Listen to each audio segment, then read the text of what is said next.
الحمد لله نحمده ونستعينه ونستغفره ونؤمن به ونتوكل عليه ونعوذ بالله من شرور أنفسنا ومن سيئات أعمالنا من يهده الله فلا مضل له ومن يضلله فلا هادي له ونشهد أن لا إله إلا الله وحده لا شريك له ونشهد أن سيدنا وسندنا ومولانا محمدا عبده ورسوله أما بعد فأعوذ بالله من الشيطان الرجيم بسم الله الرحمن الرحيم ولا تحسبن الله غافلا عما يعمل الظالمون إنما يؤخرهم ليوم تشخص فيه الأبصار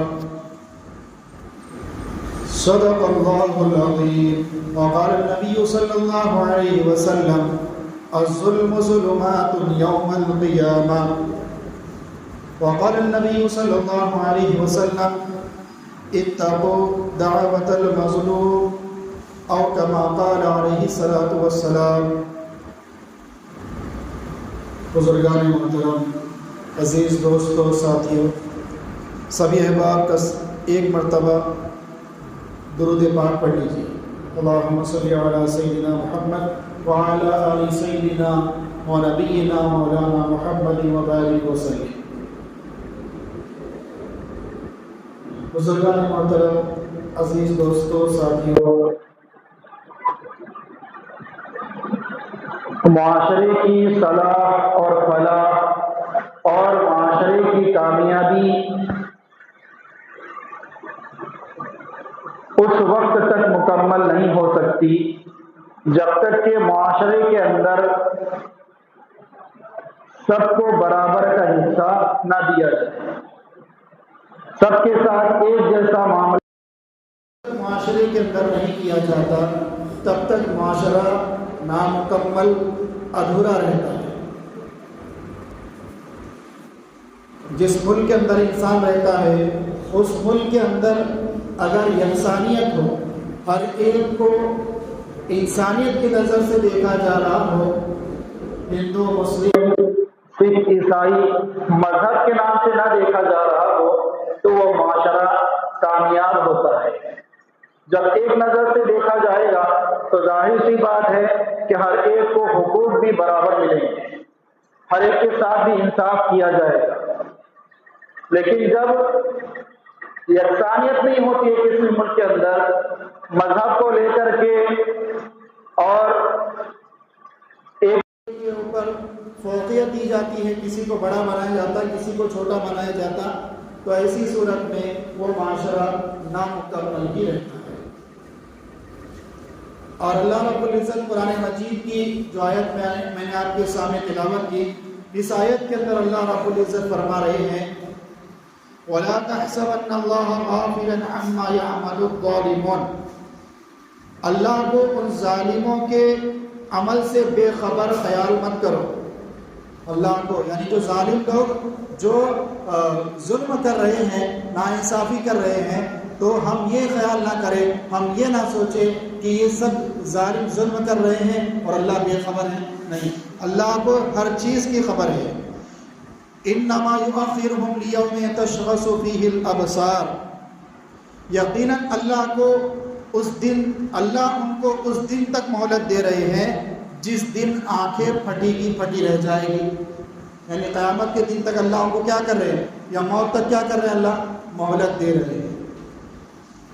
لیکن جب اللہ کی پکڑ آئے گی تو اللہ کی پکڑ بڑی سخت ہوگی. انہ علیم ان بطش ربک لشدید، کہ اللہ کی پکڑ بڑی سخت ہوتی ہے، اللہ کا عذاب بڑا سخت ہوتا ہے. لیکن شروعات کے دن اللہ رب العزت کیا کرتے ہیں، ڈھیل دیتے ہیں. اسے آقا دو جہاں صلی اللہ علیہ وسلم نے حدیث پاک کے اندر فرمایا اتقوا دعوت المظلوم، کہ مظلوم کی بد دعا سے بچو، مظلوم کی بد دعا سے بچو. کیوں؟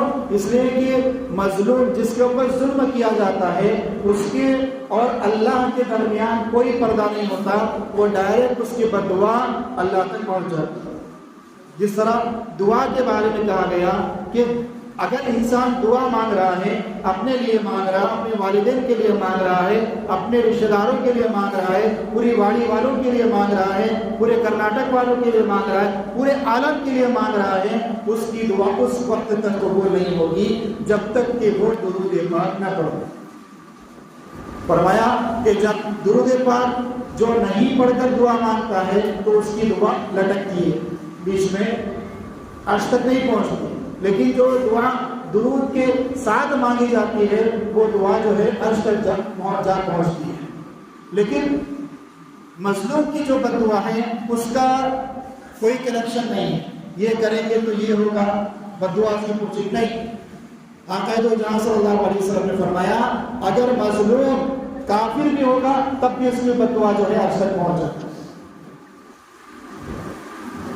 اور ہم نے دیکھا ہوگا اور پہلے سے ہی چلتے آ رہا کہ معاشرے کے اندر بگاڑ نہ ہو، ظلم نہ ہو، اس کے لیے پہلے سے انتظامات کیے جاتے تھے اور آج بھی کیے جاتے ہیں، پولیس کے ذریعے سے ہو یا دیگر دوسری حکومتوں کے ذریعے سے ہو، سسٹم کے ذریعے سے ہو، لیکن آج بھی ظلم کو روکنے کے لیے، ناانصافی نہ ہو، اس کو انصافی کو برقرار رکھنے کے لیے، انصاف کو برقرار رکھنے کے لیے اس طرح کی تنظیمیں ہر ملک کے اندر بنائی جاتی ہیں، لیکن اس کے باوجود بھی ظلم ہو رہا ہے۔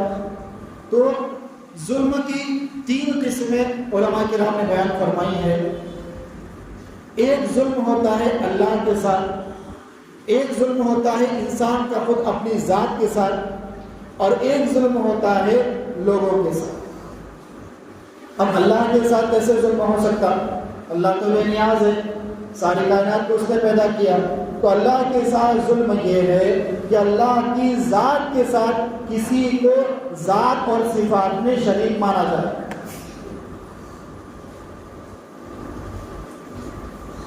جس کو ہم شرک کہتے ہیں، تو اگر اس طریقے کا کوئی عمل کر رہا ہے کہ اللہ کی ذات و صفات کے اندر کسی کو شریک ٹھہرا رہا ہے تو یہ اللہ کے اوپر ظلم ہے۔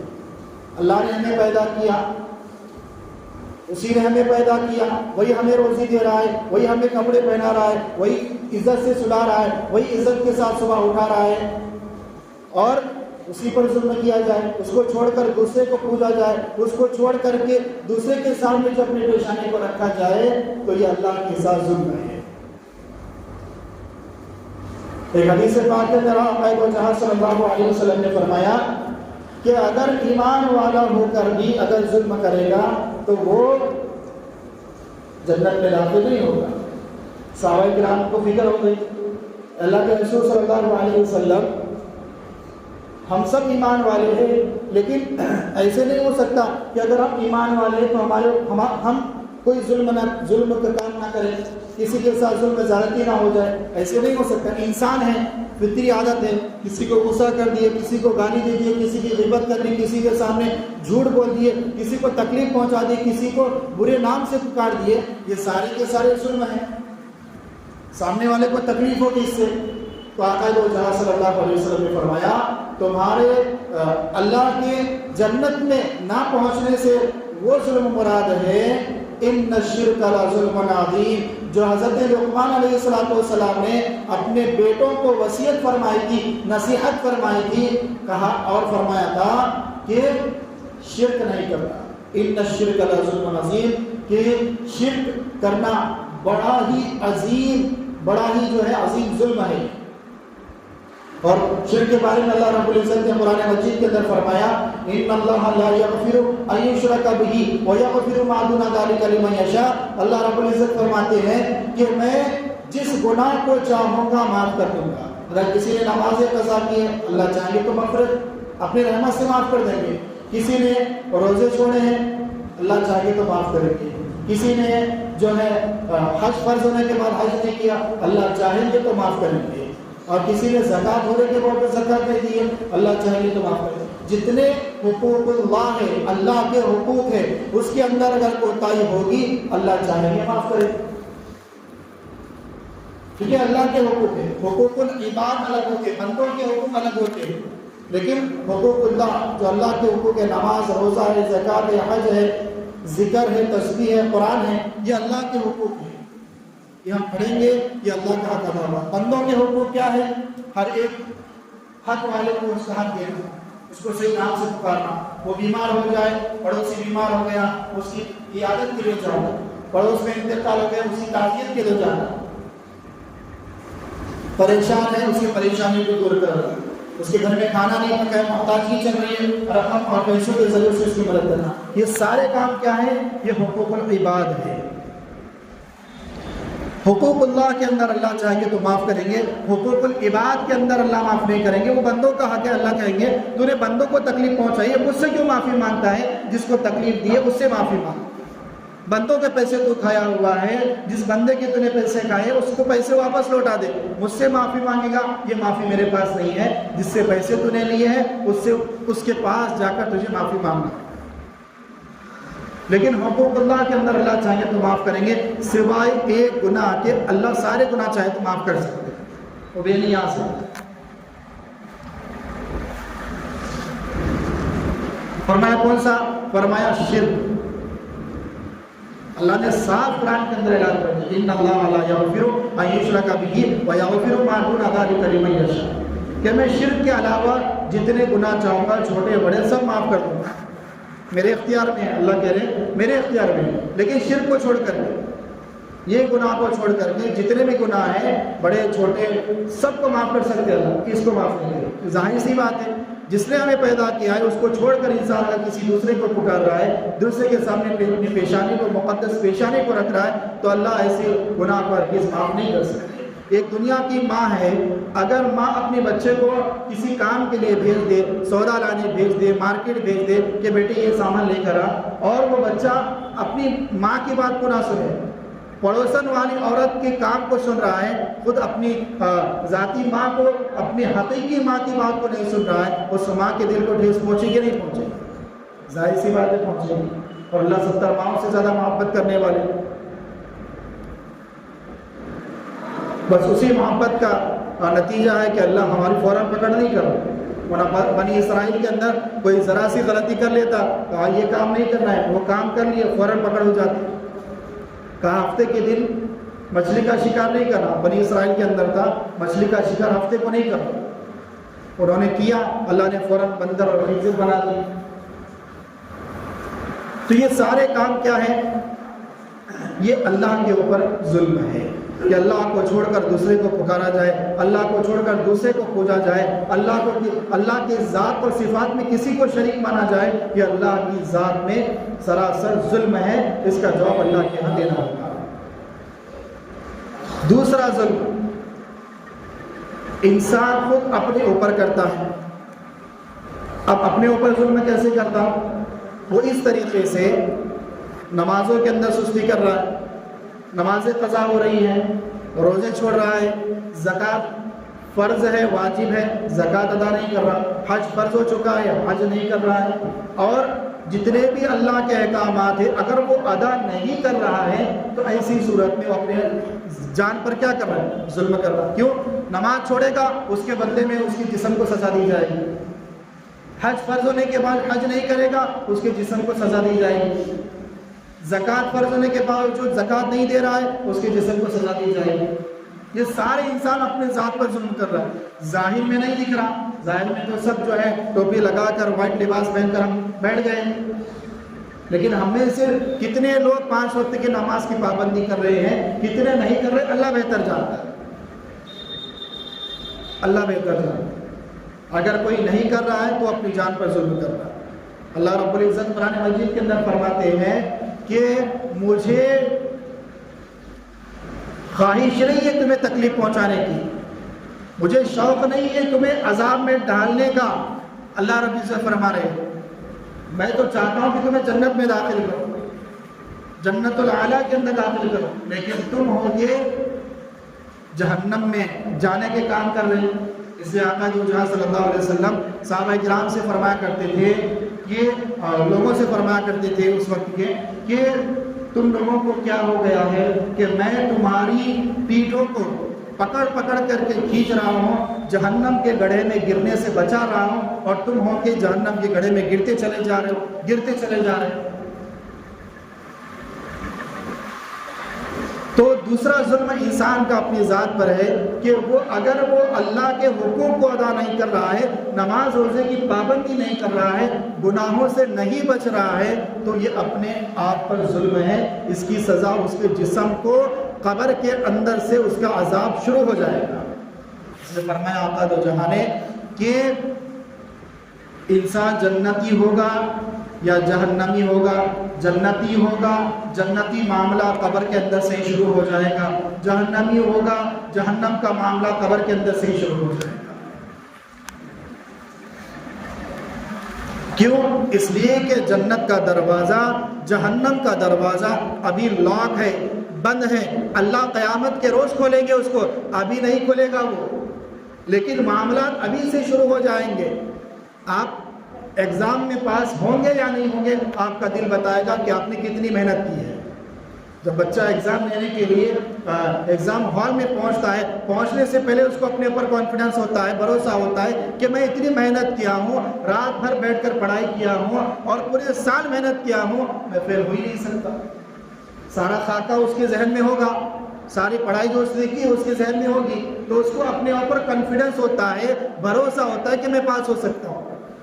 اب خود ہم اپنا جائزہ لے لیں، میں اپنا جائزہ لوں گا، میں اپنے دل سے پوچھوں گا کہ میں نے زندگی میں کتنے گناہ کیے ہیں، میں نے کتنے نیک عمل کیے ہیں۔ میرا دل جواب دے دے گا کہ دیکھ تو نمازیں اتنی پڑھ رہا ہے، اگر تیری نمازوں کی تعداد زیادہ ہے تو تو جنت میں جائے گا۔ دل اندر سے پکار کر کہتا ہے۔ اس نے فرمایا کہ جنتی یا جہنمی جو بھی ہوگا اس کا معاملہ قبر میں جیسے ہی مردے کو اتار دیا جاتا ہے، 40 قدم جو ہے گھر والے نہیں پہنچتے ہیں، یہاں پر اس کی کیا شروع ہو جاتی ہے؟ سوال جواب شروع ہو جاتے ہیں۔ جس طرح سورج کے غروب ہونے کا جو وقت ہوتا ہے، جب سورج غروب ہونے کا رہتا تو کیسے آسمان کے اوپر ایک پیلا سا چھا جاتا یلو کلر کا، ویسی کنڈیشن وہاں پر ہو جاتی ہے قبر کے اندر۔ جب مردے سے سوال جواب کیے جاتے ہیں اس وقت وہ کیفیت آ جاتی ہے۔ ہم چاہے عربی نہ ہو، ہم عجمی ہیں، عجمی سے مراد جو عربی زبان کے علاوہ جو زبان ہوتی ہے اس کو عجمی کہا جاتا، لیکن وہاں پر سوال آپ کو کیا جائے گا قبر میں، وہ عربی میں ہی کیا جائے گا۔ اگر آپ نے زندگی میں عربی جانتے ہی نہیں، آپ سوائے قرآن پڑھنے کے آپ کو معلوم ہی نہیں ہے، تب بھی آپ کو جواب فر جواب آپ دے دیں گے۔ کیوں؟ اعمال جو دنیا میں کیے ہوتے ہیں اس کی بنیاد پر وہاں جواب نکلتے ہیں، عربی سیکھنے کی بنیاد پر نہیں۔ اگر میں آپ کو بتا دوں کہ دیکھو سوال قبر میں یہ سوال ہوگا، اس کا جواب عربی میں یہ دینا ہے آپ کو، آپ مر کر چلیں گے لیکن نمازیں نہیں ہے پیچھے، آپ زندگی بھر اس کو رٹا مار کر یاد رکھیے، اور مرنے کے بعد فرشتہ پوچھے گا من رب ہوگا، آپ کو یاد نہیں آئے گا کہ کیا سکھایا گیا۔ کیوں؟ عمل کی بنیاد پر وہاں جواب نکلیں گے، سیکھنے کی بنیاد پر جواب نہیں نکلیں گے۔ بہرحال تو دوسرا ظلم یہ ہو گیا، انسان خود اپنی جان پر ظلم کرتا ہے اللہ کے حقوق کو چھوڑنے کی وجہ سے، نماز روزے کو چھوڑنے کی وجہ سے۔ دو ظلم ہوئے، ایک اللہ پر ظلم ہوا، کسی کے ساتھ اللہ کی ذات میں کسی کو شریک کر کے ہم اللہ پر ظلم کر رہے ہیں۔ دوسرا ظلم یہ ہوا کہ اللہ کے حقوق کو ادا نہیں کر رہے، جس کی وجہ سے اپنی جان پر ظلم ہوگا، اس جسم کو تکلیف پہنچائی جائے گی۔ تیسرا ظلم یہ ہے کہ انسان سامنے والے پر ظلم کرے، کسی کے دل کو ٹھیس پہنچا دیا آپ نے، کسی کو 4 لوگوں کے سامنے بے عزت کر دیے، کسی سے قرضہ لیے ہیں، وہ 50 مرتبہ فون لگا رہا ہے، فون اٹھانے تیار نہیں، آپ نہ رپلائی دے رہے اس کا، وہ پریشان ہو کر جو ہے اور دوسری جگہ 50,000 قرضہ لے کر اپنا گھر چلا رہا، یہ اس کو تکلیف دے رہے۔ کسی کو گالی دے دی، اس کے دل کو تکلیف پہنچ گئی، کسی کو برا بھلا کہہ دیا، اس کے دل کو تکلیف پہنچ گئی، کسی کی غیبت کر لی، کسی کی چغلی کر لی، کسی کے بارے میں بدگوئی پھیلا رہے ہیں، معاشرے کے اندر یہ ایسا ہے ویسا ہے، کسی کے مال کو ہڑپ لیے، کسی کی زمین پر ناجائز قبضہ جما کر بیٹھے ہوئے،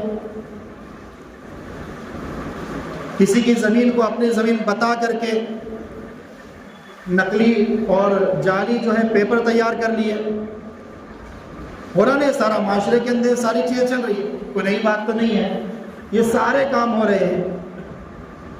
اور اس میں ایک کام جس کو ظلم سمجھا ہی نہیں جاتا وہ ہے بہنوں کا میراث کھا جانا. بہنوں کا والد کے انتقال کے بعد جو جائیداد بچتی ہے، جو پیسہ بچتا ہے، اس کو جب تقسیم کیا جائے گا تو بچوں کے ساتھ میں بچیوں کو بھی ملایا جائے گا. آپ مفتیان کرام سے اس مسئلے کو پوچھ کر دیکھیے، علماء سے رابطہ کریے، اس کا مسئلہ کیا ہے. جہاں پر دین کا ماحول ہے وہاں پر پوچھ کر کے حصہ دیا جاتا ہے باقاعدہ. ہمارے یہاں بھی دیا جاتا ہے، بہت کم، بہت کم اس پر زور دیا جاتا ہے. ورنہ یہ کہتے ہیں کہ وہ صاحب ہم والد صاحب نے بچی کی بہن کی شادی میں بہت پیسہ خرچ کر دیا، اتنا خرچ کر دیا کہ ابھی جو حصہ نکل رہا ہے اس سے زیادہ حصہ جو ہے میں والد صاحب نے بہن کی شادی میں خرچ کیا تھا، تو اب کہاں سے اس کو حصہ دینا؟ نہیں، وہ آپ نے خرچ کیا، شریعت تو اس کی اجازت نہیں دے رہی، وہ خرچ کیا، وہ ہو گیا اس کا معاملہ، اور شریعت اس کی اجازت بھی نہیں اتنا سارا جو ہے شادی میں خرچ کرنے کی، وہ تو ایکسٹرا خرچ کر رہے ہیں اپنی ذات سے.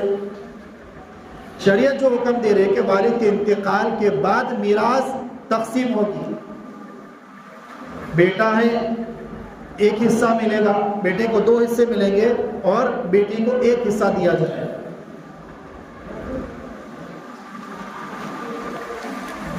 اگر 5 لاکھ روپے اگر والد نے چھوڑے ہیں تو 2 لاکھ، 2 لڑکے ہیں 1 لڑکی ہے، تو 2 لاکھ جو ہے 2 لڑکوں کو مل جائیں گے، بچا 1 لاکھ روپیہ وہ بیٹی کو دیا جائے گا. یہ میراث ہے، یہ دینا حق ہے بچیوں کا، بیٹیوں کا، بہنوں کا دینا حق ہے. نہیں دو گے یہ اس کے اوپر ظلم کر رہے. میں گجرات کے اندر دیکھا، اور ابھی پچھلے ہفتے بھی جو ہے گجرات کے اندر تھا، وہاں پر باقاعدہ حساب کر کے مفتیان کرام سے جو ہے کانٹیکٹ کر کے بیٹھ کر مسئلے کو سلجھایا جاتا ہے. پھر والد کے انتقال کے بعد اس جائیداد کو تقسیم کیا، سب کو برابر حصہ دیا.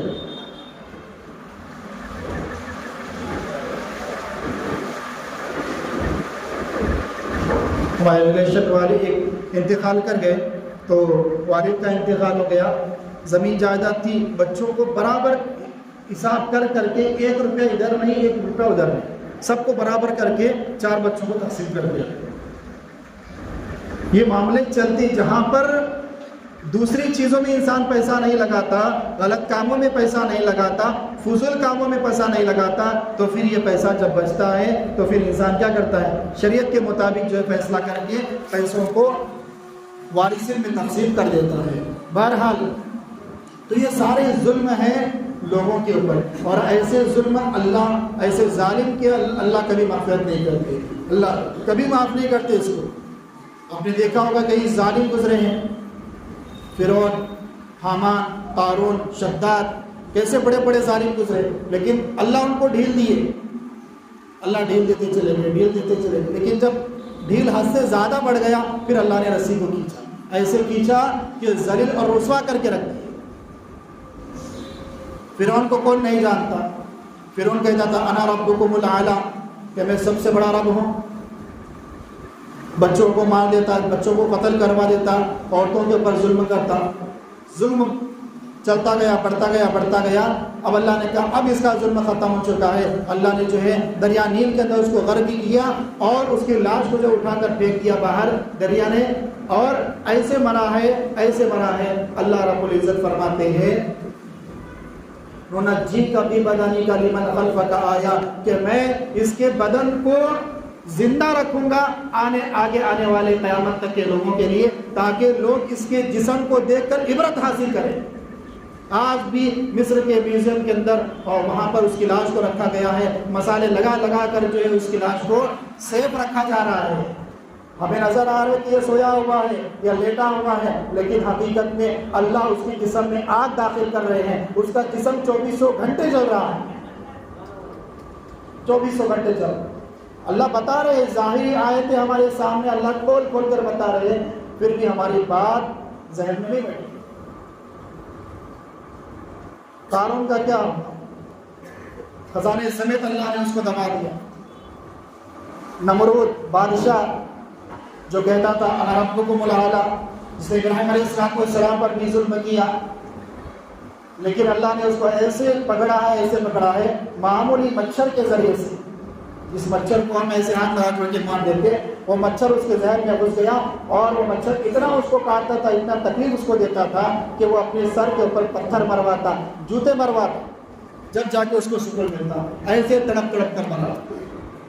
حضرت عثمان غنی رضی اللہ تعالیٰ عنہ کو جب حواریوں نے شہید کرنے کے لیے دیوار چھلانگ کر کے اوپر چڑھے ہیں اور حضرت عثمان غنی رضی اللہ تعالیٰ عنہ کے اوپر وار کیے ہیں، تو اس وقت اس کے بعد حضرت عثمان غنی رضی اللہ تعالیٰ عنہ کی اہلیہ محترمہ کے اوپر جب ہاتھ بڑھانے کے لیے گئے تو حضرت عثمان غنی رضی اللہ تعالیٰ عنہ نے ان کے لیے بد دعا فرمائی۔ اپنے اوپر ظلم ہو رہا تھا اس وقت بد دعا نہیں فرمائی، جب بیوی کے اوپر ظلم ہونے جا رہا تھا اس وقت بد دعا فرمائی کہ تمہارے ہاتھ پیر سوکھ جائیں، اور ہوا بھی یہی۔ کچھ وقت کے بعد جو حضرت عثمان غنی رضی اللہ تعالیٰ عنہ کو شہید کرنے میں جو لوگ تھے ان کے ہاتھ پیر سوکھ کر کے تڑپ تڑپ کے مرے ہیں۔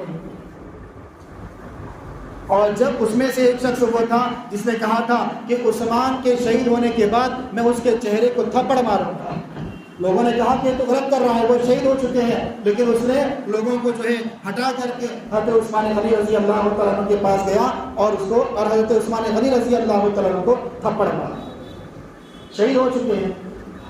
حضرت عثمان غنی رضی اللہ تعالیٰ عنہ کی اہلیہ محترمہ نے کہا کہ تیرا ہاتھ سوکھ جائے، اب یہ گھر پہنچا ہے، پہنچتے اس کا ہاتھ سوکھ گئے، یعنی ہاتھ پورا بیکار ہو گیا، کیونکہ مظلوم کی بد دعا کے لیے کوئی سسٹم نہیں ہے، فوراً اللہ کے پاس پہنچتی ہے، چاہے مسلمان ہو چاہے کافر ہو، اگر مظلوم ہے اس کی بد دعا پہنچے گی اللہ کے یہاں۔ دعا کے تو شرائط ہے، دعا کی شرائط ہے، مسلمان ہونا شرط ہے، اور اس کے علاوہ حلال رزق کا کھانا شرط ہے، وقت کا شرط ہے، یہ ساری چیز شرائط کے اندر آتی ہے، لیکن بد دعا کے لیے کوئی شرائط نہیں۔ ایک روایت کے اندر آخری بات بتا رہا ہوں، روایت کے اندر ایک واقعہ لکھا ہے کہ ایک شخص مچھلیاں پکڑتا تھا اور اس مچھلی کے پکڑ کے شکار کر کے اس کو بیچتا اور جو پیسے آتے اس سے اس کا گھر چلتا تھا۔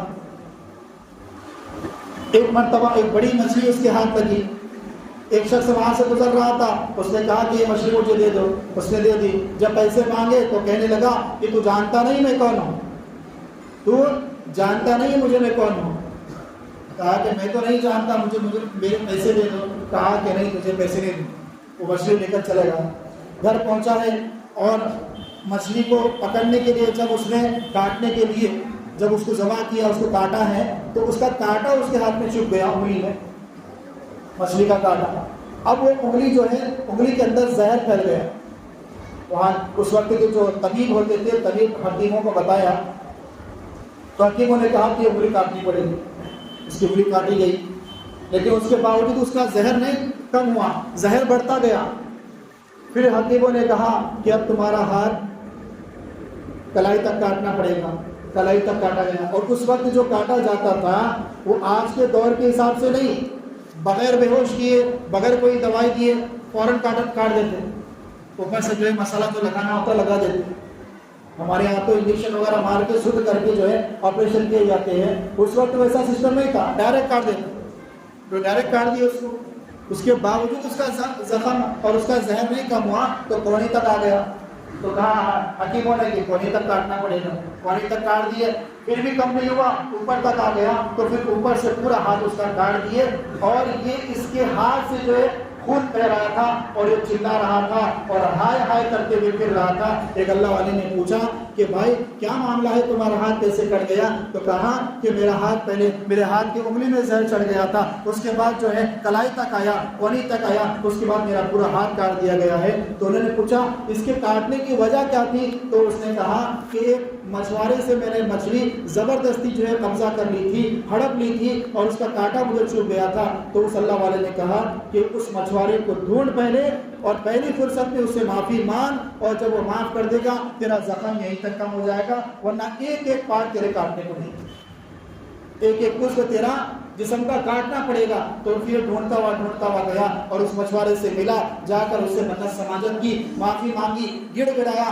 جب جا کر اس نے معاف کیا تو اس کا زخم وہیں پر ختم۔ اس لیے کہتے ہیں مظلوم کی بد دعا سے بچو، اتقو دعوت المظلوم۔ اللہ کے رسول صلی اللہ علیہ وسلم نے فرمایا مظلوم کی بد دعا سے بچو۔ آج دیکھیں کیا نہیں ہو رہا ہے دنیا کے، مسلمان بھی جو ہے ہڑپ رہا ہے مال کو،